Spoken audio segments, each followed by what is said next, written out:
So good morning to all of you. We'll be starting today with the nutrition chapter. So why should we know about nutrition and important?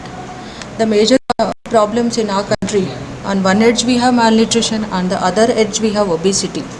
Again, obesity does not necessarily mean that the patient has overnutrition. It is also a double-edged sword of the malnutrition. It is also a presentation of malnutrition in fact.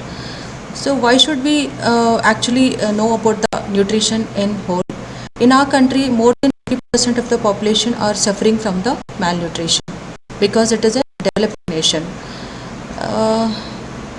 Some basic concepts related to nutrition are, you are very well aware about that 1 calorie of the food, it is nothing but an amount of heat generated or required to raise the temperature of 1 gram of water through 1 degree centigrade. 1 kilocalories is equal to 1000 calories. Now the calorific value of each foodstuff one must be knowing to calculate the diet that is required by the individual. The calorific value of carbohydrate 4.1, we take it as 4, and the fats it is 9.3, and for the proteins it is 4.1. So this is very important. One should exactly remember about this. Now the next important topic in nutrition is respiratory quotient. This can be asked for the short notes, short answer. It is nothing but the ratio of the volume of carbon dioxide produced. Just please note the words, each and every word is important. It is the ratio of volume of carbon dioxide that is produced in liter per gram to the oxygen that is consumed in liter per gram. Okay, that means oxygen consumed and the carbon dioxide produced. Look at the table displaying the calorific values of the various nutrients. For carbs we have 1 RQ, fats we have 0.71, and the proteins we have 0.81, and alcohol has got 0.66. The energy yield in kilojoule per gram. Oxygen consumed for the carbohydrate is 0.829, and carbon dioxide produced is also 0.829. When you divide carbon dioxide produced by the oxygen consumed, the RQ will be 1. So remember this table, very important. And the among carbohydrates and fats and proteins, which are the normal constituents of our food that we take regularly, the fats have got low RQ and the carbohydrates have got high RQ. Getting my point? Now coming to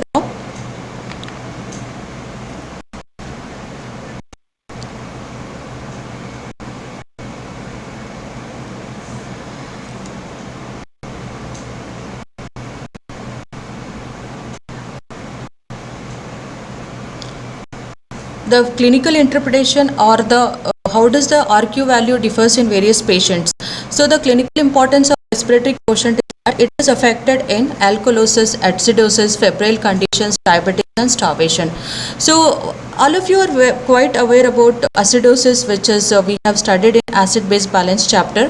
That is, acidosis is nothing but there is a decrease in the pH and there is a primary excess of carbonic acid and primary deficient in the bicarbonate level. The three things happen in acidosis. The pH of the blood is low. Number 2, there is a excessive production of carbonic acid. Number 3, there is a decreased production of bicarbonate.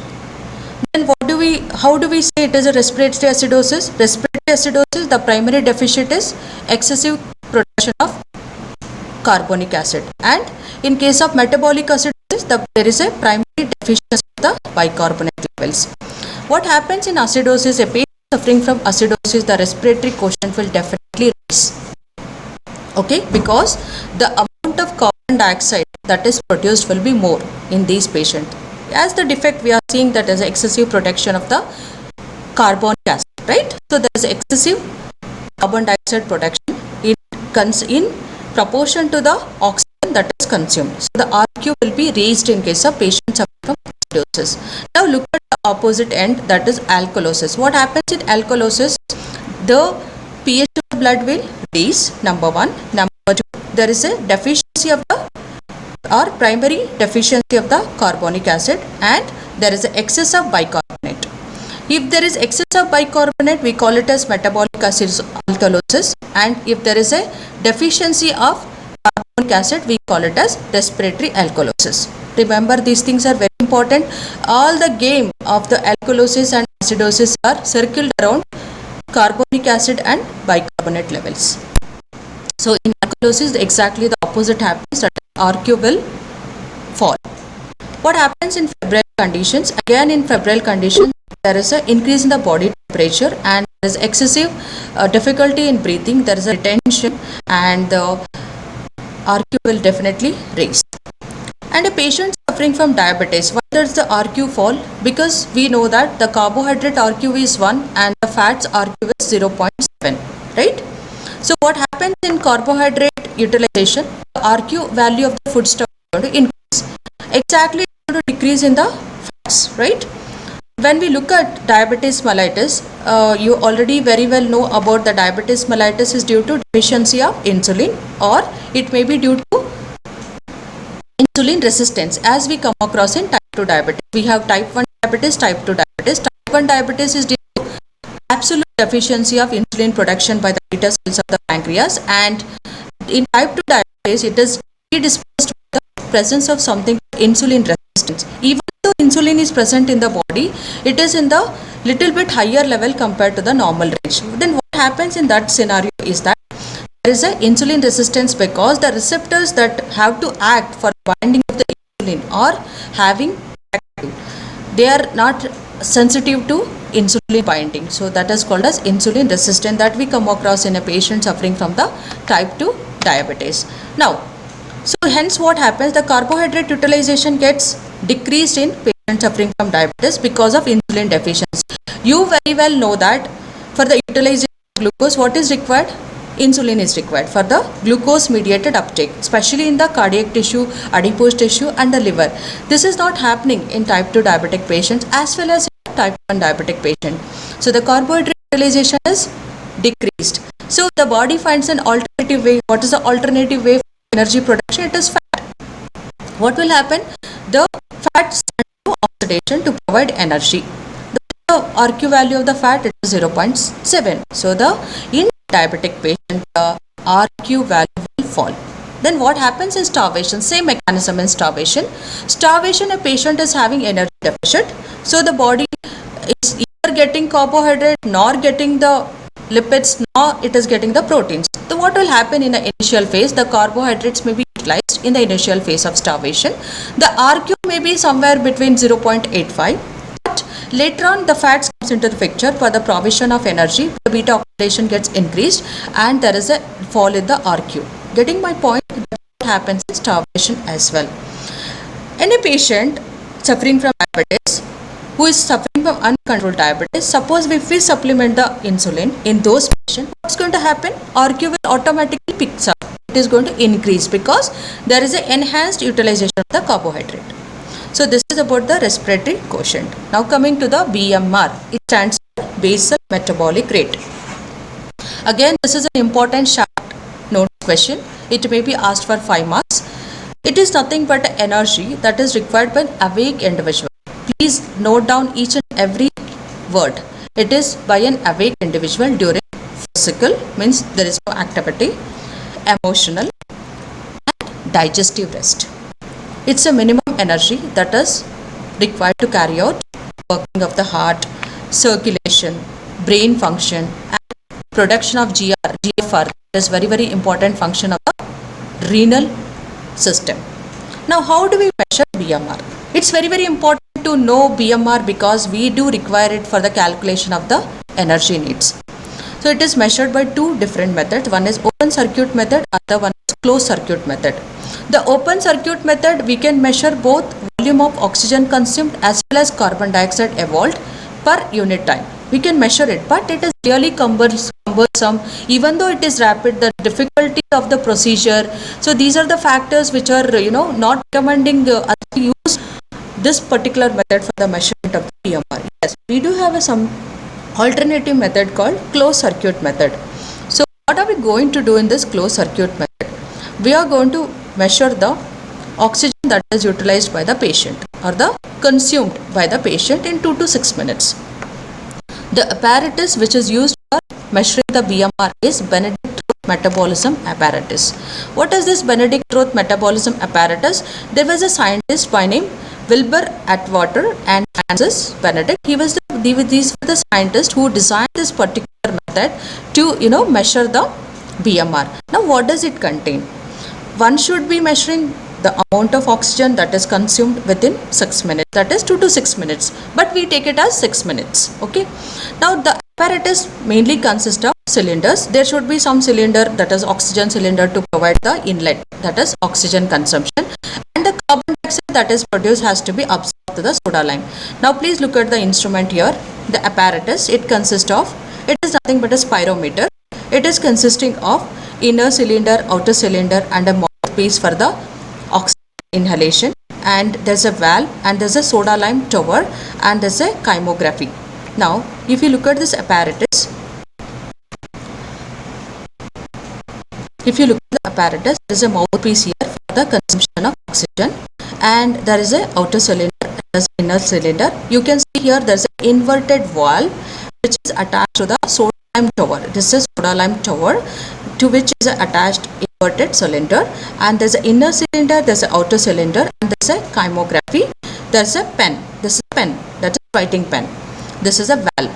This is a mouthpiece from which the patient is going to inhale the oxygen, or the consumption of oxygen happens here, and the carbon dioxide that is produced will be absorbed onto the soda lime. Getting my point? And within 6 minutes, how much amount of oxygen is consumed and what is the amount of carbon dioxide that is liberated is recorded with the help of the pen. Especially this pen it is a writing pen which is going to leave some marks on this tower, and it is going to produce certain markings based on which we are going to measure the oxygen consumption and carbon dioxide production. Now suppose the oxygen consumed within 6 minutes, patient is consuming Y liters, suppose 4 liters, 5 liters, depending upon the patient. Suppose we label it as Y liters, and we know the calorific value of oxygen is 4.8. The calorific value of oxygen is 4.8. Heat produced in 6 minutes. It is nothing but a heat. BMR is nothing but a heat that is produced in 6 minutes. We want to know. How are we going to calculate? That is, the calorific value of oxygen is 4.8, and Y represent the number of liters of oxygen consumed by the particular patient, multiplied by 10, because to convert it to the hourly basis, this is a factor which needs to be multiplied to convert into hourly basis, because we are taking it in minutes, that's 6 minutes, but we want to get it in hours. We want to calculate per day, it is 24 hours. Getting my point? So this is given in kilocalories. First we are going to calculate the heat that is produced in the 6 minutes. 4.8 is a calorific value of oxygen. Y represent number of liters of oxygen consumed by the patient. 10 multiplication factor, because we want to calculate it on hourly basis. Because it is 24 hours calculation, we have taken 24 as a factor into a calculation. Getting my point?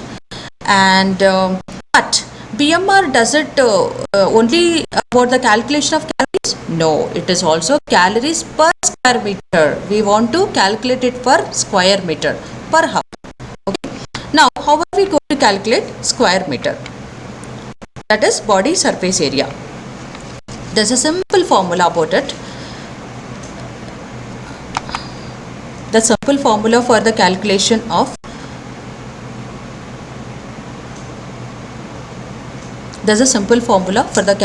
surface area. What are we going to do? We are going to measure the mid circumference of thigh in centimeters. We are going to take the circumference at the mid thigh.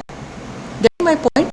At that, we are going to take a measurement in centimeters. Okay. First, we are going to measure the thigh circumference in centimeters, multiplied by 72, and height in centimeters. Suppose the patient's height is 153 centimeter. So we are going to multiply the height in centimeters and mid circumference thigh in centimeters multiplied by 72. This is called de Boyer's formula for the calculation of the surface area. There is some other formula called surface area is equal to, one should be knowing height of the patient and the weight of the patient, calculate the surface area. That is, we get it with the help of a formula called surface area is equal to height to the power of 0.725 multiplied by weight to the power of 0.425 multiplied by 71.85. That is called 2 Biot's formula. Area is equal to height to the power of 0.725 multiplied by weight to the power of 0.425 multiplied by 71.84. Thus, whatever the surface area which we are going to obtain, we have to multiply with the 10,000 in order to get a square meters. Thus, the formula becomes A to the surface area is equal to height to the power of 0.725 into weight to the power of 0.425 into 0.007184. Please remember about this particular aspect. Now, next we are going to talk about the BMR calculation with the help of Reed's formula. What is this Reed's formula? So this is the formula which is highly employed in the clinical practice for the calculation of BMR, because it is really cumbersome using that particular Biot's formula. So the easiest method is calculation by this method. The BMR is equal to 0.75 in the bracket pulse rate plus 0.74 multiplied by pulse pressure minus 72. This is the formula which we are going to use for calculation of BMR. Pulse rate you are going to palpate for the radial artery for about 1 complete minute. It's not 30 seconds multiplied by 2. For complete 1 minute. And pulse pressure. How do we calculate pulse pressure? One must be knowing about cardiovascular system. You must have studied already. The pulse pressure is nothing but a difference in the systolic blood pressure minus diastolic blood pressure. Suppose the patient has a systolic blood pressure of 110 millimeters of mercury and the diastolic blood pressure is 30 millimeters of mercury. The difference will be around 30. That is the pulse pressure. Now, the result obtained from this formula, we are going to get it in terms of percentage. Suppose the patient has got about plus or minus 10%, should be within the range of plus or minus 10%. But if it is greater than 10%, we take it as the patient has got high BMR. If it is less than 10%, we take it as the patient has got a low BMR. Now, let us discuss some of the important facts about the pulse pressure. Now, the normal pulse pressure varies somewhere between 40 to 60 millimeters of mercury, right? The normal pulse pressure is 40 to 60 millimeters of mercury. Low pulse pressure means less than 40 millimeters of mercury, we take it as low pulse pressure. And high pulse pressure means we take it greater than 60 millimeters of mercury. Where do we get a patient suffering from low pulse pressure? He is at a risk of what? He is definitely at a risk of heart failure. The patient has a low pulse pressure, that means the patient is at a risk of heart failure. High pulse pressure we are going to get a patient suffering from the hyperthyroidism, patient suffering from the myocardial infarction and high blood pressure. Suppose systolic blood pressure is somewhere, it's that's called as hypertensive emergency, which is about 190 millimeters of mercury, and the diastolic blood pressure is somewhere about 100. Then just calculate the pulse pressure, it's about 90, definitely is going to be greater than 60. So it's a risk factor. The high pulse pressure, the indication that the patient must be is going to land up with myocardial infarction or the heart attack in future. Okay, now let us discuss about the importance of the BMR. The importance of BMR lies in that it is acting as a diagnostic aid, and it is really required for the calculation of the calories when we are prescribing a diet in a patient, and to study the effect of certain drugs, and this is going to be helpful in case of BMR. Now, what are the factors that are going to affect the BMR? BMR is going to be affected by the age. A patient who is in the growing age, okay, especially children, the BMR will be high, and in the old age the BMR is going to be decreased in the old age. And what about the effect of certain drugs, like the patient suffering from severe hypothyroidism who is on treatment with levothyroxine hormones, they are going to increase the BMR.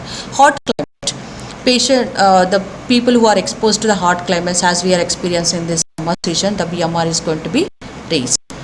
Is it raised? Yes, correct me. The BMR is going to be decreased in the hot weathers, but the exactly opposite happens in the winter season, because in winter season our body has to compensate it by producing more heat, that is by the production of the energy, that is called as diet induced thermogenesis. This is a very important aspect that we come across in the cold seasons. and the BMR is going to fall in the summer season, but it is going to increase in the winter season. So that's about some of the factors that are going to affect, and the hormones like thyroxine is going to increase the BMR and increase the basal metabolic rate. And the physical activity, patient who is, the person who is routinely involved in the physical activity, jogging, walking, is going to increase the BMR.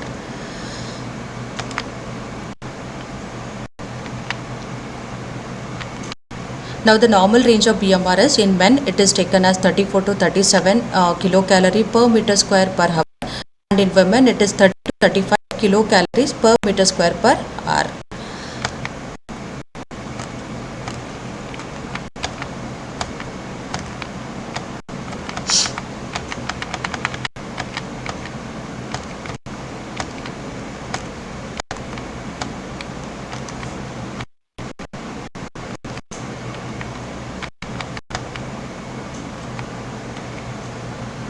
Now, one must have experienced one particular phenomenon, especially that happens in the summer season, right? You must have experienced, just read about this. One feel very hot and humid for a while in hot summers following a consumption of protein-rich meal. One feels hot and humid for a while in hot summer following a consumption of protein-rich meal. On the other hand, in the cold weather, same would feel very comfortable. Why is this phenomenon happening? Have you experienced this? Yeah? There's something called SDA, that is accounting for the production of, heat, and you feel humid after a protein diet because of the SDA. What is SDA now? Again, it is asked for the short notes or short answer. SDA is nothing but an increased heat production or increased metabolic rate after the consumption of food. That we call it as thermogenic effect of food or diet-induced thermogenesis. Already we have discussed about diet-induced thermogenesis and thermogenic effect of food. In which chapter do you remember? In biological oxidation, we have already discussed about it. Brown adipose tissue, how it is related to the production of heat, and white adipose tissue, what is it? So similarly here, something thermogenic effect of the food. Some of the foodstuffs are going to produce excessive heat after their consumption. That we call it as specific dynamic action. So again, it's a very, very important question in the examination point of view. Part of this is due to expenditure of energy for digestion. Why this SDA is required? It is for this energy, extra energy, it is utilized for the digestion purpose, absorption of nutrients, active transport of certain products of digestion, anabolic reactions like septic reactions, glycogen synthesis, triacylglycerol synthesis. All these kind of activities do require some extra amount of energy, that we call it as specific dynamic action. It can be considered as activation energy to drive the chemical reaction in a forward direction, right? Energy is also trapped from the previous available energy, so that the actual energy from the food is lesser than the theoretical calculation. Suppose I want 1000 calories for my diet. If I take exactly 1000 calories, there will be deduction of 100 calories. The calories will be 900, because the 100 extra calories are already utilized for the SDA purpose. So if I want to take 1000 calories, actually I should take 1100 calories. Getting my point? This is about the specific dynamic action. Now,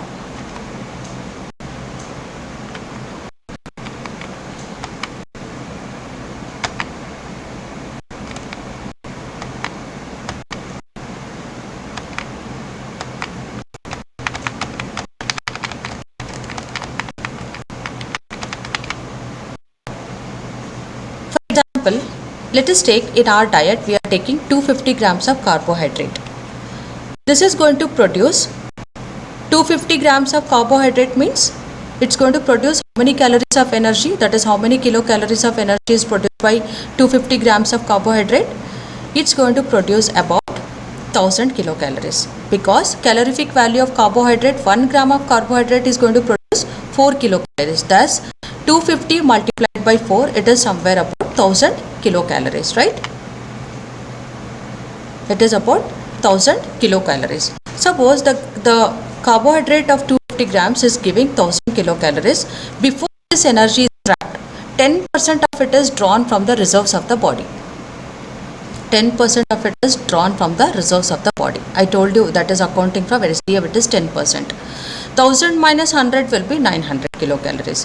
So, if a person wants to take actually 1000 kilocalories, he must take around 1100 kilocalories.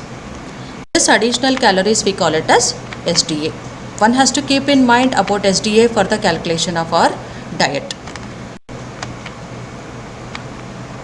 Now, the SDF are various foodstuffs like for carbohydrate and protein and fats, how much it actually stands for.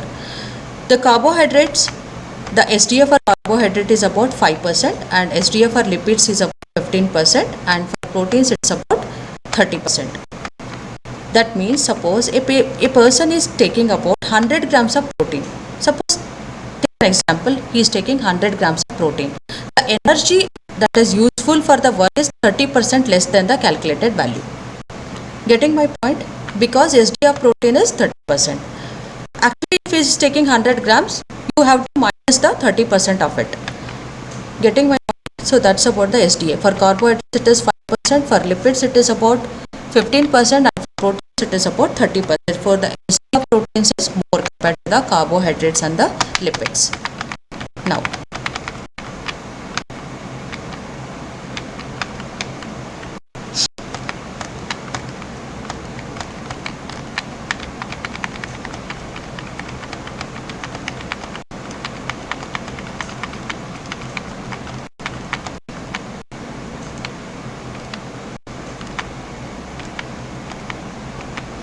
there is another entry called physical activity. Whenever we are, making a diet chart for a person or prescribing the diet chart, say, take an example for diabetic patient or obese patient, if you want to prescribe the diet, what has to be taken into the account? That is physical activity. The energy requirement of a person definitely depends upon their occupation, physical activity and the lifestyle. The sedentary, depending upon the physical activity, they are classified into sedentary workers, moderate workers and heavy workers. Sedentary workers do require 30% of the BMR and the moderate workers 40% and the heavy workers require 50%. And during pregnancy, there is an additional requirement for the calorie, which is about 300 calories per day, and during lactation, they do require something about 500 kilocalories per. So, depending upon the physical activity, how they are classified into sedentary workers, moderate workers and heavy workers. The light workers are the one who are office workers and lawyers and doctors, pharmacists, they all come under light workers. The moderate workers the moderate workers like household workers and students, they belong to the moderate. The heavy workers like industry workers, then construction workers, they all come under heavy workers. The energy requirement in activity for eating per hour. Suppose if someone wants to eat food for 1 hour, he consumes about 38 kilocalories of energy. For writing, it requires 30. For driving a car per 1 hour, it requires 63 kilocalories. Typing for a typewriter at a high speed, it requires about 100 kilocalories. For walking, requires 140. Cycling 170. If I look at for running, people who do involved in active jogging exercises, they consume about 490 kilocalories per hour, and swimming requires about 550 kilocalories per hour. So the energy consumption, the better way to lose the weight is by swimming. A diet. Now let us know what is balanced diet. The balanced diet should contain all the foodstuffs in the appropriate amount. Let it be carbohydrate, proteins and fats, vitamins and minerals. A balanced diet. A diet is said to be balanced, one, when it includes proportionate quantities of food items selected from the different basic food groups so as to supply the essential nutrients in complete fulfillment of the requirement of the body. Please note what is balanced diet, the most commonly asked examination question. A diet is said to be balanced, one, when it includes proportionate quantities of food items. What are those food items?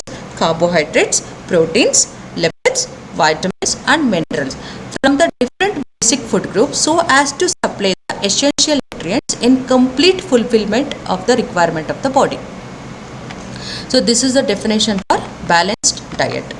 Now, what are the functions of various foodstuffs? Why the proteins are required? Why do we require carbohydrates? Why do we require lipids? First of all, to say it as a balanced diet, the food requirement should satisfy some criteria. First of all, it should be locally available. I cannot depend on the food which is routinely not available in my area. I have to depend on the food which is available in my local premises. It should be within the economic status of a person. It should fit with the local food habits. Diet should be easily digestible and it should be palatable. Should contain enough surface material, that is dietary fiber, without which the balanced diet cannot be completed. Getting my point? So this is the criteria to satisfy the needs of the balanced food. Now, the carbohydrates are required for the energy production. Similarly, fats are required for energy production. Proteins are also required for energy production. Apart from that, proteins act as a protective elements in the body. They do fight against infections as similar with the vitamins. They are required for body building, growth, and minerals are also required for body building, repair and maintenance, and vitamins are again required in the regulation of tissue functions as similar with the minerals. So these are the some of the important functions of the foodstuffs: carbs, fats, proteins, vitamins, minerals, and water.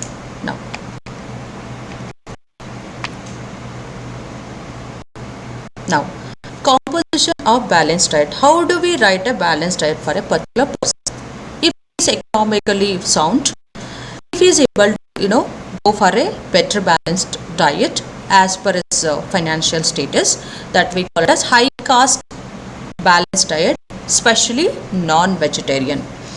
Cereals we do require about 475 grams per day, pulses 65 grams per day, green leafy vegetables 125 grams per day, other vegetables 75 grams per day, roots and tubers 100 grams per day, fruits 30 and which constitute the dietary fiber, milk 100 grams per day, fats and oils 40, meat and fish 30, eggs 30 gram per day, sugars 40 gram per day. So this is the balanced diet which covers carbs, fats, proteins, minerals and vitamins. Similarly with the vegetarian, which will exclude the fat and that is your meat. The composition of minimum cost balanced diet. Cereals we do require at 285 gram per day, and pulses 100 gram per day, green leafy vegetable 200 gram per day, potatoes 200 gram per day, colocasia 100 gram per day, groundnuts 50 and germinated Bengal gram 50, oils 35 grams per day and sugars 35 grams per day. So this is about the minimum cost balanced diet, which is again very much essential for the prescribing the balanced diet for a person. Now let us discuss about the approximate principles in the foodstuff. The major foodstuff is carbohydrate. It accounts for 60 to 65% of the total calories. The carbohydrates are of two types. One is available carbohydrates and unavailable. Available carbohydrates means they are nothing but they are available directly in the food in the form of starch and glycogen, which are mainly polysaccharides. Unavailable carbohydrates are not in the form of starch, but they are in the form of dietary fibers. They are not for the source of energy, but they are required for the GI motility. They are required for multiple other functions which will be discussed later. The undigested or unavailable portion of the carbohydrate are nothing but the dietary fibers. And the available carbohydrates are polysaccharides like starch, glycogen. Then we have monosaccharides, we have disaccharides, all that in the foodstuff. Coming to the sources of carbohydrate, we have disaccharides like sucrose, lactose, maltose, fructose, the monosaccharides like fructose, glucose, the polysaccharides like starch, glycogen and dextrins. Okay, so this is about the average daily intake of cane sugar, somewhere between 50 to 100 gram, lactose 10 to 15 gram, maltose and traces, and the foods mainly containing fructose 2.5 grams, glucose 2 to 5 grams, starch 200 to 300 grams, which is in the form of cereals, pulses and tubers, and the glycogen in the form of meat is in the traces, and the dextrins in the traces. So these are the main sources of carbohydrates in the diet. Now, Dietary fiber, again an important question, it can be asked for the short notes. Dietary fibers are nothing but they are defined as the undigestible portion of the carbohydrate. Undigestible or unavailable portion of the carbohydrate, we call it as dietary fiber. The dietary fiber, the recommended dietary allowances is about 30 grams per day. It requires 30 grams per day. The dietary fibers are classified into two different groups, that is number one soluble fibers, number two insoluble fibers. Soluble fibers are soluble and insoluble fibers are not soluble in the body. The insoluble fibers mainly include cellulose and hemicellulose, whereas soluble fibers mainly include pectin, gums and lignins. Getting my point? So these are the classifications of the dietary fibers. Now what are the functions of dietary fibers? The insoluble dietary fibers play a very important role in the GI motility. They are going to increase the bowel movement. By increasing the bowel movement, they do prevent something called constipation. So they do prevent constipation, hence they can be employed in the treatment of a patient suffering from number one diverticulosis, number two colonic cancer. Getting my point? So these are the very important dietary fibers for constipation. Apart from that, the soluble as well as insoluble fibers play an important role in the other metabolisms, that is glucose. Number one, they have got a hypoglycemic effect.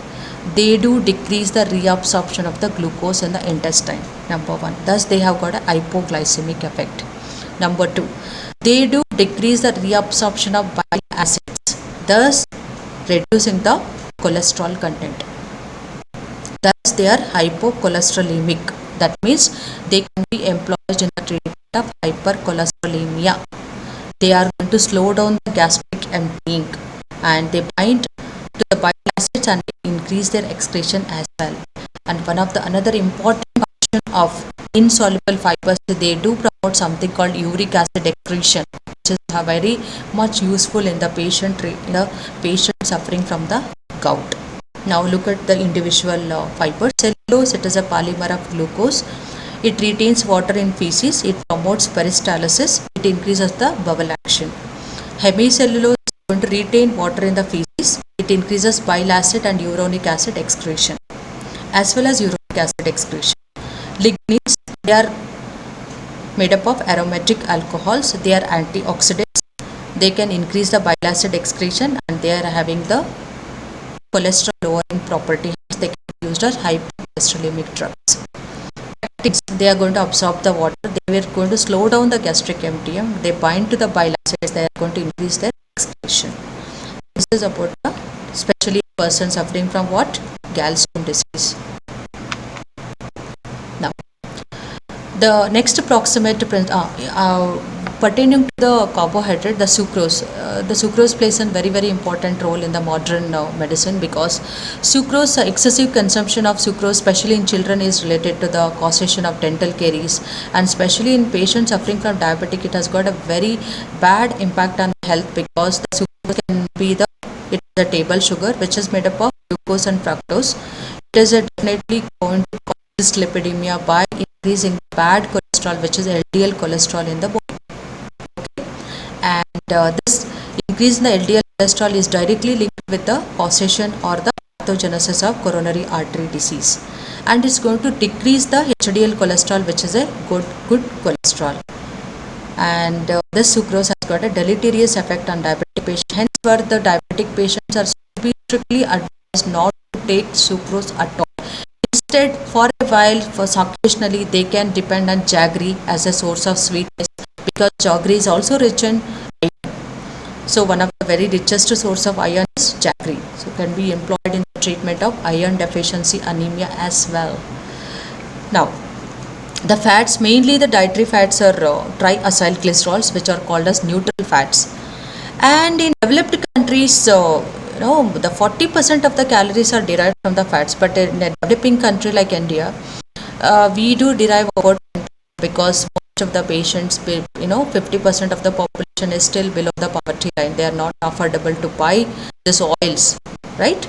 So again, the fats of two forms. It is the visible fat and invisible. Visible means which we can visualize through our eyes.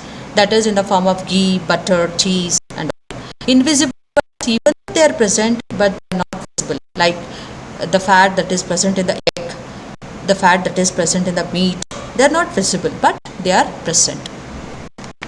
That is called as invisible fats.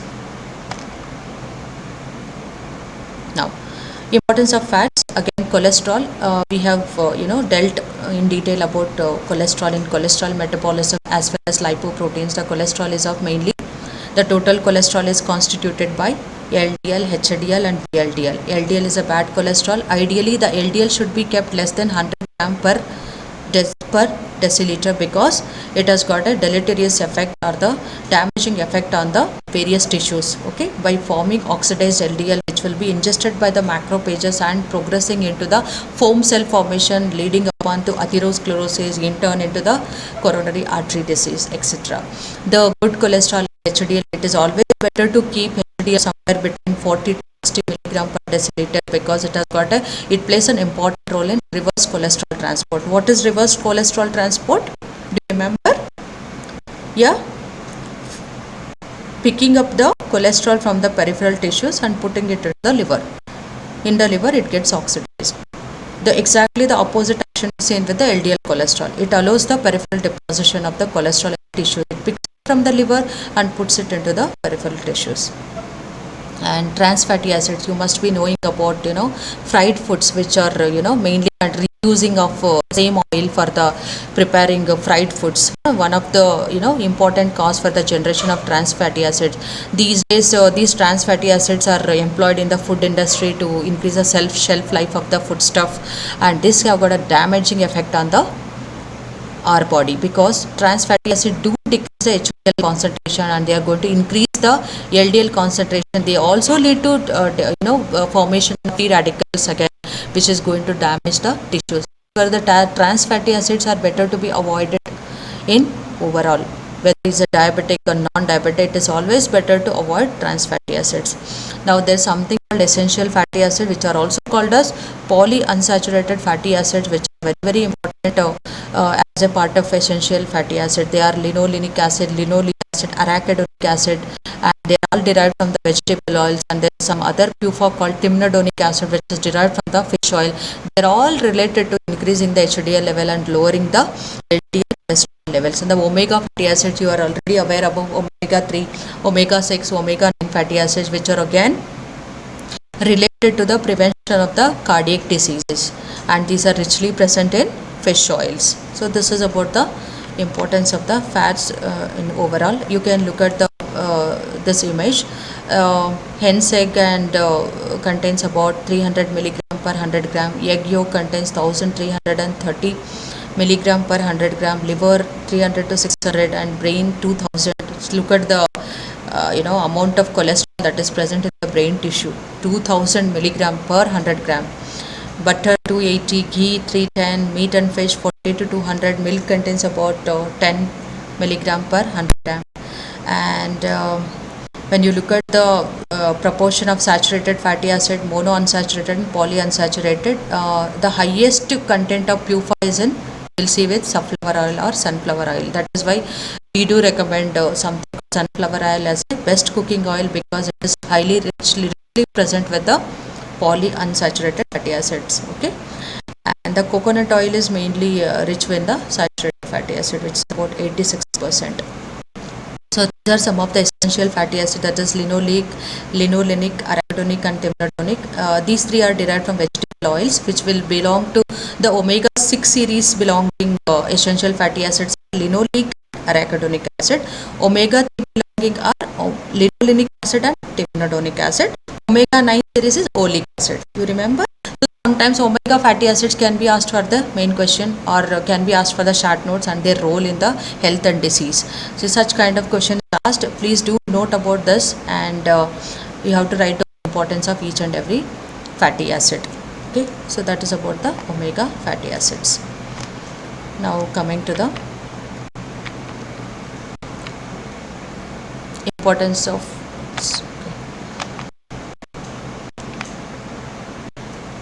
that is RDA. The recommended dietary allowances of fat for normal adults is 20 gram per day, and pregnancy 3 grams per day. Lactation needs 45 grams per day. And look at the ratio of saturated fatty acid, MUFA and PUFA, it should be 1:1, 1:1 ratio. They should be in the equal proportion, whether it is saturated, MUFA or PUFA. With respect to the proteins, we know that proteins are the building blocks made up of amino acid. Amino acids are again classified into various different types depending upon the nutritional value, metabolic state, right? You remember? So there's something called essential amino acid. A complete protein is a protein which contains all the essential amino acid in it. Suppose if it lacks a single essential amino acid, we do not call it as a complete, it is an incomplete protein, because it lacks one or two essential amino acid. Now what is called as protein sparing effect? Whenever our diet is sufficient with the carbohydrate, we are consuming sufficient amount of carbohydrate, which is about 60 to 65% of the total diet. There is no requirement of the protein to be consumed externally. This is called as protein sparing effect. When carbohydrate is present in the sufficient amount, there is no requirement for the protein to be taken in extra amounts. This is called as protein sparing effect on the carbohydrates. Getting my point? Now, WHO says that the safe level of the protein intake in adult male or adult female should be somewhere between 0.75 to 0.8 gram per kg body weight. Now, one can calculate their protein requirement according to their own body weight.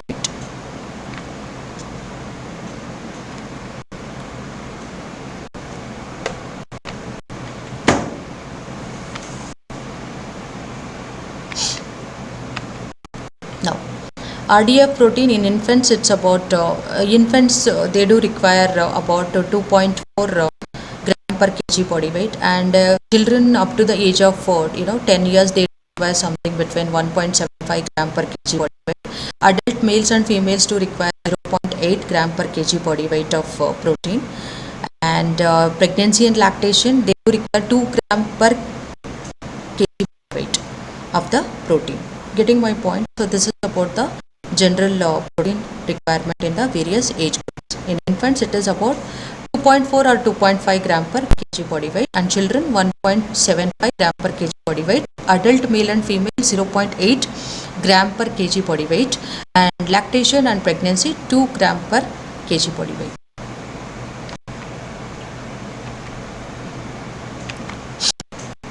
That's about the protein. Now,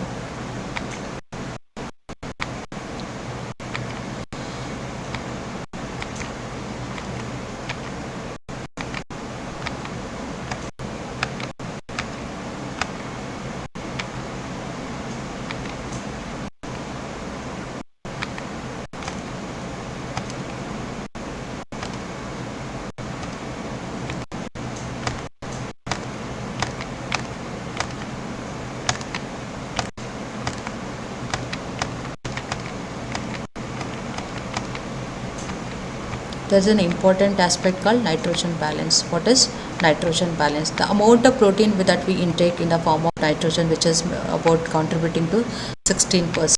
The amount of intake should be equivalent to the amount of nitrogen that gets excreted. Therefore, intake is equal to the amount that is going to be excreted in the urine, amount that's going to be excreted in the feces, and amount that's going to be excreted in the set. When excretion increases the intake, it is called as nitrogen balance. When the intake going to exceeds the excretion, it is called as positive nitrogen balance. Remember that the intake should be is equal to the amount excreted in the urine plus amount excreted in the feces plus amount that is excreted in the skin by the means of sweat. When the excretion is going to increase or overtake the intake, it is called as negative nitrogen balance. And when the intake is going to excrete the excretion, it is going to be positive nitrogen balance. Now it is measured by calculating the dietary intake of the protein nitrogen, which is about the 16% of the weight of the protein, and measuring its excretion. Now let us look at the various factors about the nitrogen balance. The factors which are going to affect the nitrogen balance. First, look at this picture. This amino acid pool or the nitrogen pool. The loss is through the skin via hair and sweat, and via urine in the form of urea and creatinine and feces, and the absorption from the diet, and some of the amount of protein can be, or the amino acid can be utilized for protein synthesis called as anabolism, and catabolism produces amino acid pool. What are the factors that's going to affect the nitrogen balance? Growth. Yes, in children and infants, the growing children will be in the positive nitrogen balance. For example, say about a child gains about 5 kilo weight, 5 kgs of weight. Take it granted, out of the 5 kg weight gain, 1 kg will be contributed by the protein. That's the beauty of protein, the contribution to weight gain. That's the reason most of the patients who come with weight loss, the patients most of the time they come with malnourishment, and they say that their body weight is very less and the BMI is we do supplement protein powders these people, because it's going to definitely help in increasing the body weight of a person, especially patients suffering from marasmus and kwashiorkor, where we come across in the school going age and the infants. We do supplement the patient with the protein. And hormones, the hormones like insulin. Okay, insulin is going to cause positive nitrogen balance, whereas corticosteroids are going to cause negative nitrogen. Even androgens are going to cause positive nitrogen balance. Pregnancy, it is a state of again positive nitrogen balance, because a growing fetus requires excess protein. That's why we're going to supplement extra protein in the pregnancy and lactation. The requirement is somewhere between 2 gram per kg body weight. Convalescence means recovery phase. A patient who is admitted for chronic illness in the hospital, and in the recovery phase, definitely he will exhibit something called positive nitrogen balance. Patient with acute illness and chronic illness, like as we get it in case of diabetes and diabetes mellitus, starvation, and cancers, these patients will be in the negative nitrogen balance, because the tissue proteins do undergo degradation and for the purpose of energy. And protein deficiency, there will be the patient who are suffering from especially kwashiorkor, marasmus, malnutrition. Okay, it do definitely severely affects the nitrogen balance. So these are some of the important factors going to affect the nitrogen balance. Please do read about positive nitrogen balance and negative nitrogen balance and its impact in the health and disease.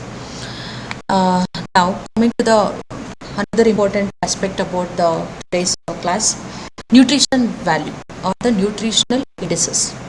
There was a scientist called George Whipple who conducted the experiment in the animal. What does he do?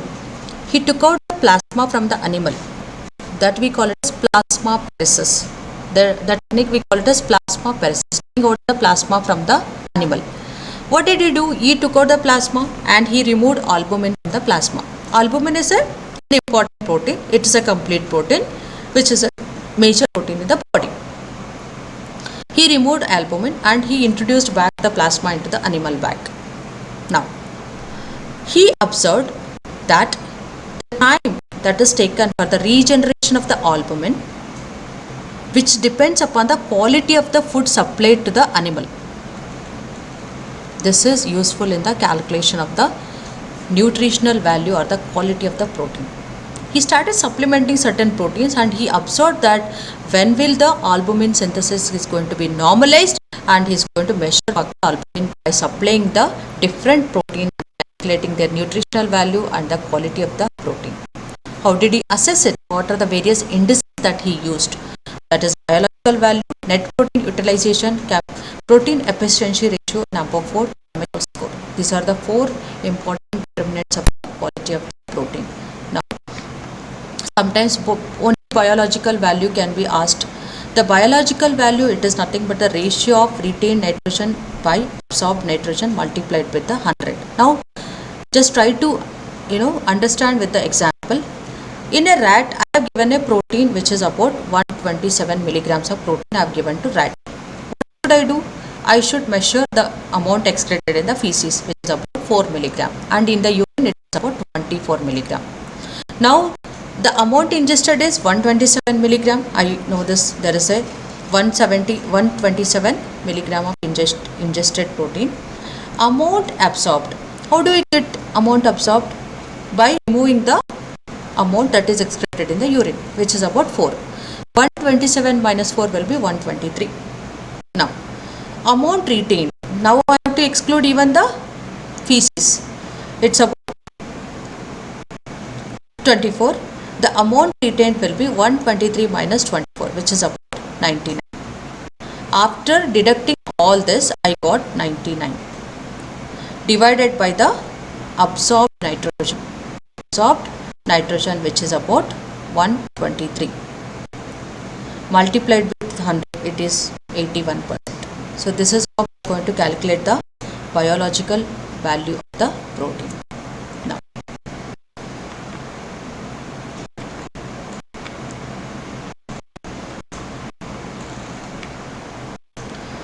that is NPU. NPU is nothing but it is a ratio of retained nitrogen divided by intake of nitrogen. Retained amount of nitrogen that is retained divided by the amount of nitrogen that is taken, multiplied with 100. It is a better index. Suppose there is a protein called A protein, which has got value of retained nitrogen as 99 and intake as 127. So it's good. The NPU of that particular protein is going to be 78%. With respect to B, it is about 4.5%. So that is about the NPU value of the protein. Now, there is something called protein efficiency ratio, which we are going to learn.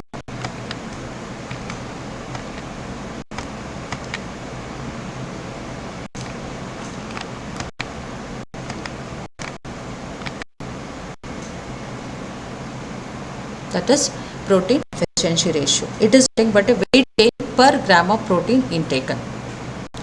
How many grams of protein we have taken and how much increase in the weight gain in kilograms or grams is measured. This is the protein efficiency ratio. The amino, that is essential amino acid content in a protein, will be expressed as the chemical score.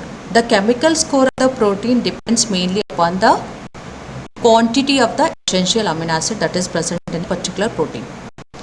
Then we take the complete protein. The example is egg protein, which is taken as a reference protein.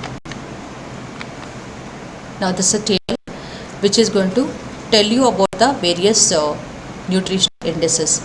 For egg, the biological value is 19, NPU is 91, ER is 4.5, the chemical score is 100.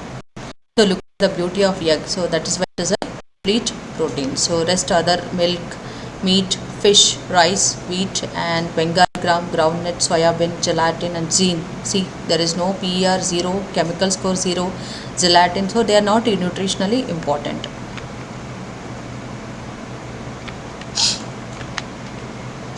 Now there is something called limiting amino acid. Certain proteins are deficient in one or more essential amino acid. Okay. Example of certain protein which is deficient in one or two essential amino acids. Feeding such protein in a patient or in a person is definitely will have a larger impact on the growth. There may be growth failure. Such amino acids we call it as limiting amino acid. The name itself indicates it is the amino acid which is going to limit the weight gain or the growth of an individual when a protein is supplied to a particular animal. So how are we going to solve this problem? So you have to supplement with another protein. For that we call it as mutual supplementation. For example, pulses are lacking methionine and cereals are lacking glycine. Right? Pulses lack methionine, cereals lack glycine. When we give this combination, the nutritional deficit of each other will be corrected. That is called as mutual supplementation of the protein.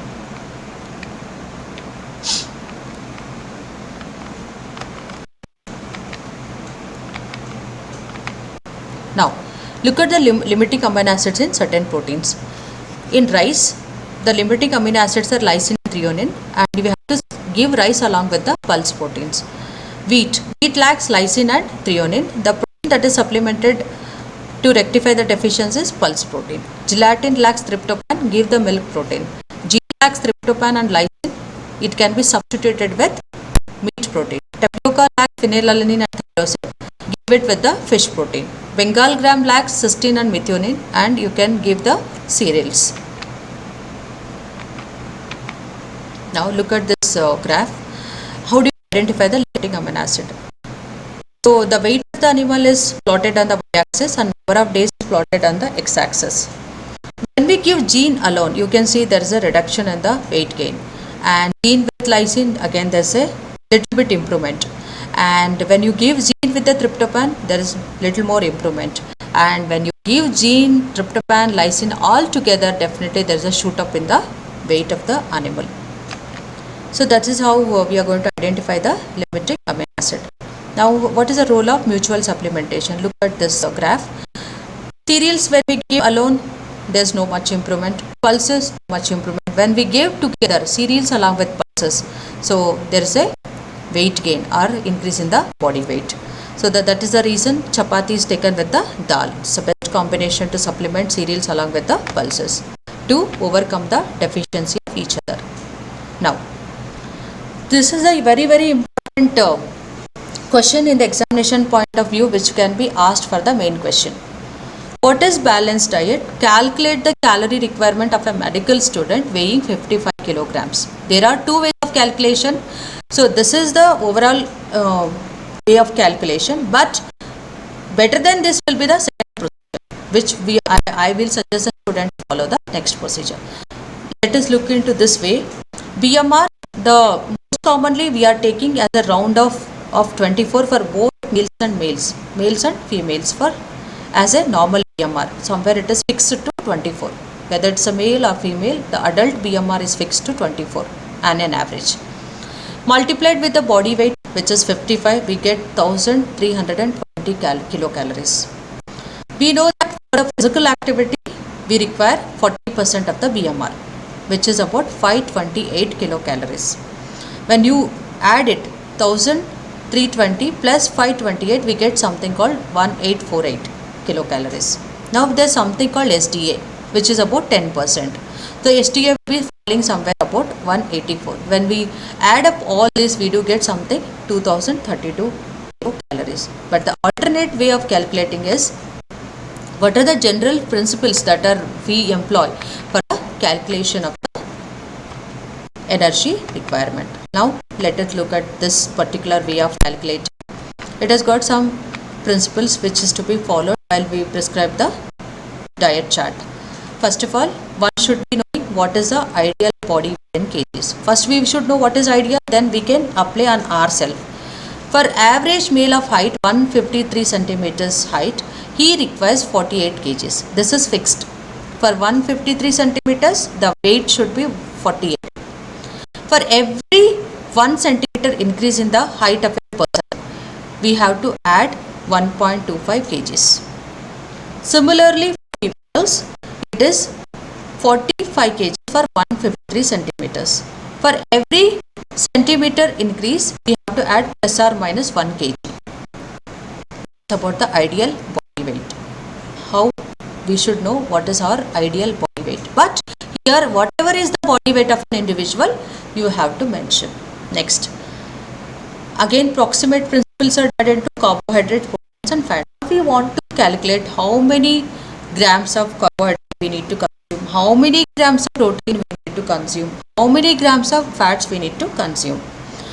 Roughly we take protein requirement as adults 1 gram per kg body, but for children 2 gram, because for the ease of calculation 0.8 is actual requirement, but for our easy calculation we are taking in adults as 1 gram per kg body weight. For children it is 2 gram per kg body weight. This is a protein requirement. Suppose a person is weighing, suppose your body weight is 60 kgs, then you require 60 grams of protein. Getting my point? Now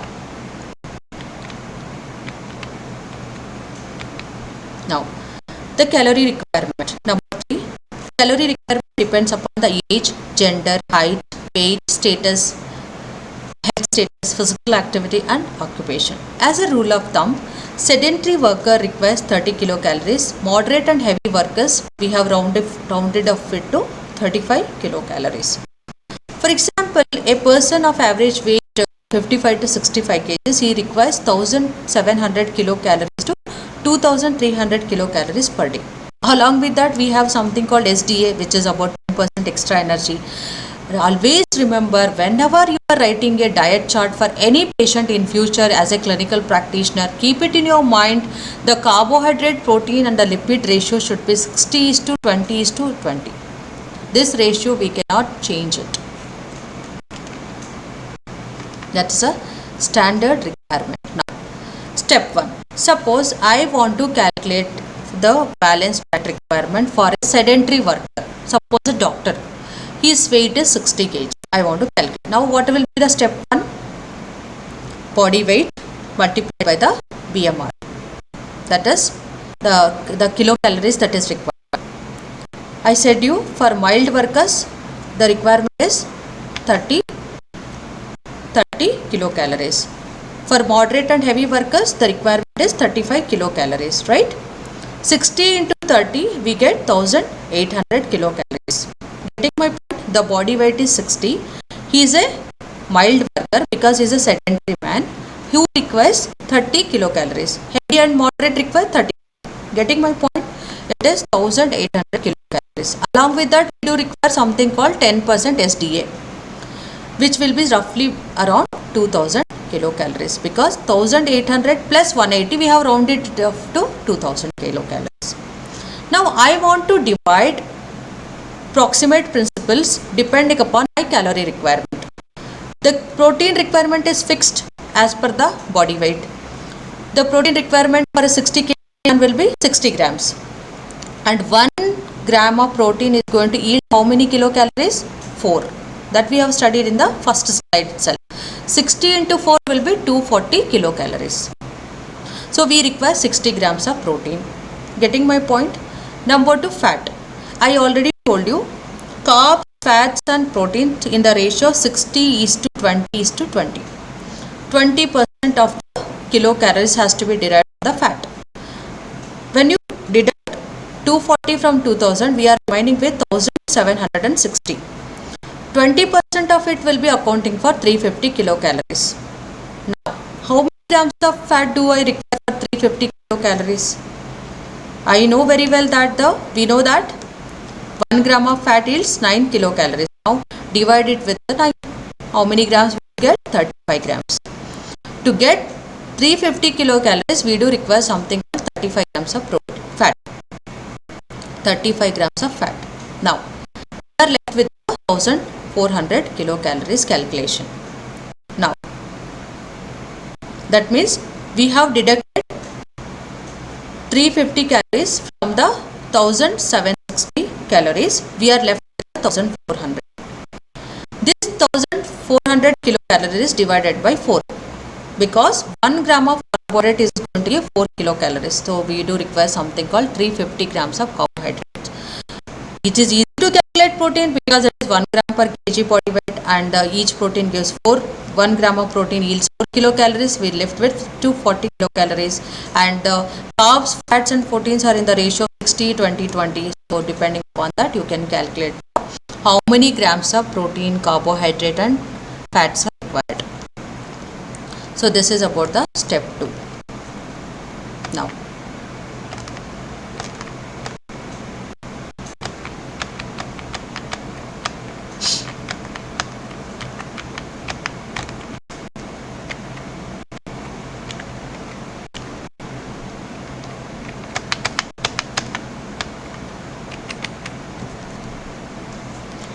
please hold on, there's a problem.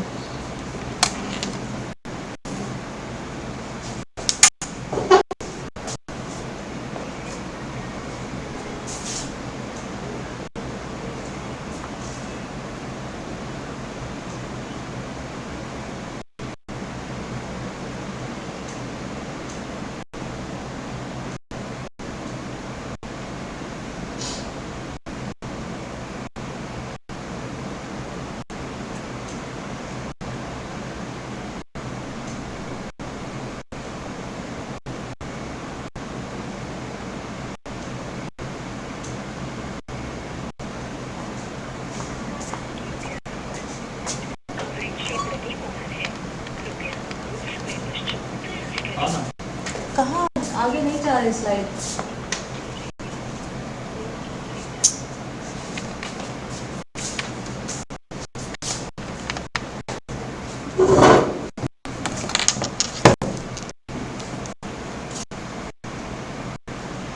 नहीं जा रहा है slide, बुलाइए IT वाला.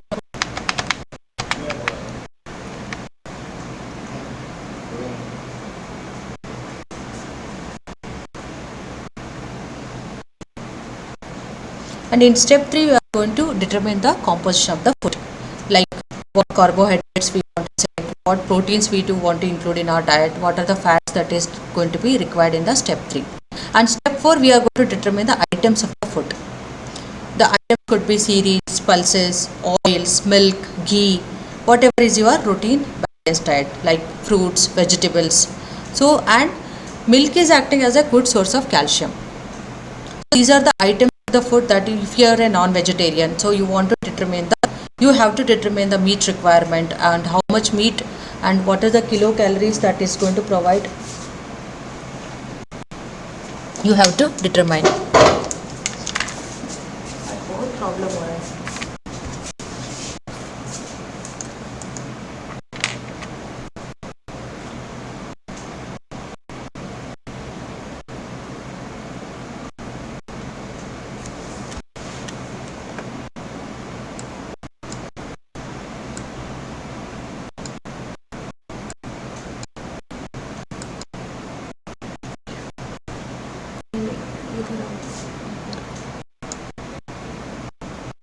AC रहने दो, AC उसमें कुछ प्रॉब्लम हो रहा है. हाँ देखो वो हो रहा है ना, ठीक है. Step 3 we are going to determine the composition of the food and items of the food in the step 4, and step 5 we are going to divide our stuff into 3 things, that is breakfast, lunch and the dinner, that is 3 meals per day, and something called food exchange system as well, which we are going to discuss. When you look at this slide, you can understand that cereals contain proteins in grams, fat in grams, carbohydrate in grams, energy in kilocalories, calcium and iron.